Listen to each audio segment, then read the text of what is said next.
This weekend, ODU comes to Harrisonburg for the Royal Rivalry Part 2. Say that 5 times fast. So the three-notch weekly preview with the Monarchs. This is a team that allows a lot of sacks, and they're going up against a JMU defense that likes to sack the quarterback a whole hell of a lot.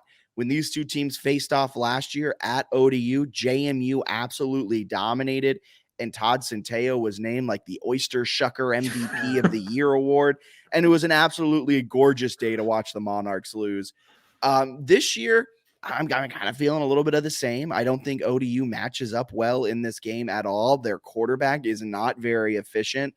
Their offense is not very efficient. But this is a Monarchs team that is a little bit more frisky than I think we initially expected coming off of a win against App State.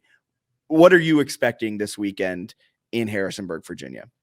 We're going to need like a Jordan McLeod Oyster player of the game graphic if they go on and win this one. But I think it's one that Old Dominion's been impressively scrappy this year. 4-3 for the Monarchs, despite not really looking all that talented or that good sort of outside of Jason Henderson at linebacker. Their offense is weird. Like their scheme is really cool. And I think it could be an elite scoring offense in future years, but the personnel like doesn't quite fit it right. And it looks a little bit clunky at times. It's not great. Like they don't seem like they're good anywhere. And then they just sort of find ways to grit out some wins. At the same time, I think this is a very challenging matchup against probably the best team that Old Dominion has faced all year. I think JMU matches up really well in terms of the defensive line against ODU's offensive line, which you mentioned gives up more sacks than any team in college football. And then against the pass, ODU has really struggled stopping teams from completing a high percentage of passes for a whole bunch of yards. That's kind of what JMU does best offensively. It feels just like a horrendous matchup for Old Dominion, which makes me think JMU has a good chance of not only winning, but maybe covering that 17.5-point spread. Is ODU good at stopping the run? They have some nice run stopping stats. They have some really nice run stopping stats. I mean, according to EPA, they are the 7th best team on a per play basis. They're the 2nd best team on a per game basis when stopping the run.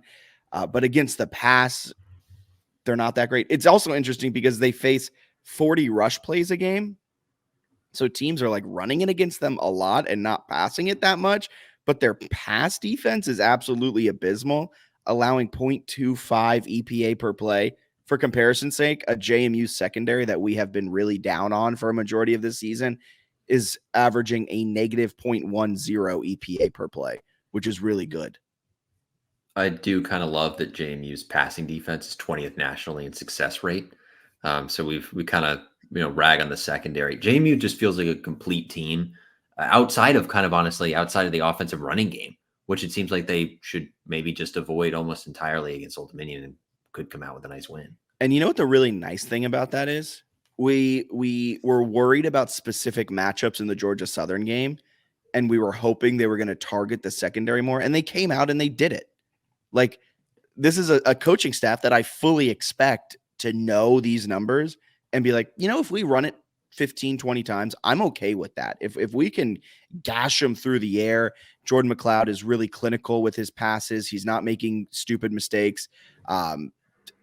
Then boom. Sproles, Reggie Brown, Surratt feels like a bunch of potential mismatches on the outside. I feel confident in JMU's receivers in this one. So we talked about the Jordan McLeod injury a little bit earlier. Tyler T just dropped this in the YouTube chat, and I think this is a really good idea, good thought process. Are we at all worried Signetti will be completely dark on the McLeod injury, and then at 8:00 Saturday night we see Billy Atkins trot out there? Is this a legitimate worry, Bennett?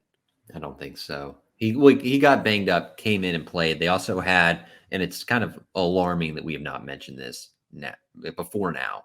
They had a mini bye. So they should be extremely well rested after the mini bye and ready to go. I don't think that's a concern at all in terms of his injury status. And to kind of throw it back real quick to the Marshall game, because I thought you were going to say we didn't even mention this. We do need to mention this really quickly. The interesting kind of poker game that Signetti's playing with his quarterback room. The QB1 to start the season is now the QB4, and the QB2 is now the QB1, with the QB4 becoming the QB2.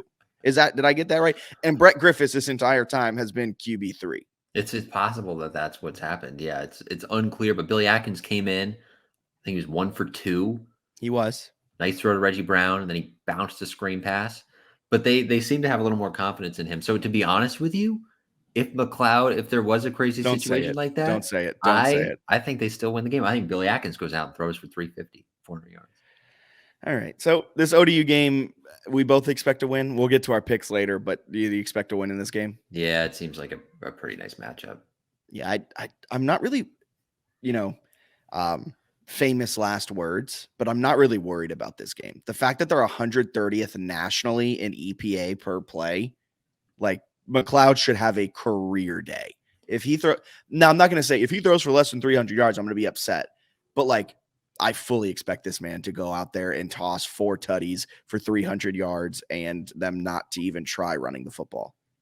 I think a lot of things would have to go wrong for them to lose. Like it's homecoming night game against a rival. You should have like an electric, at least first half atmosphere in like a really favorable matchup. A team that gives up more sacks than anyone in the country is just an absolute dream for a defensive line that has, as we mentioned, 3 guys with double-digit tackles for loss. Yeah. Sorry, I was answering a question in the comments. QB 2, 3, and 4 are all freshmen, right? Billy Atkins is a sophomore, correct? He's been around for a few years. I think that he likes to mention that too, where he's like, he should know what's going on. He's been around for So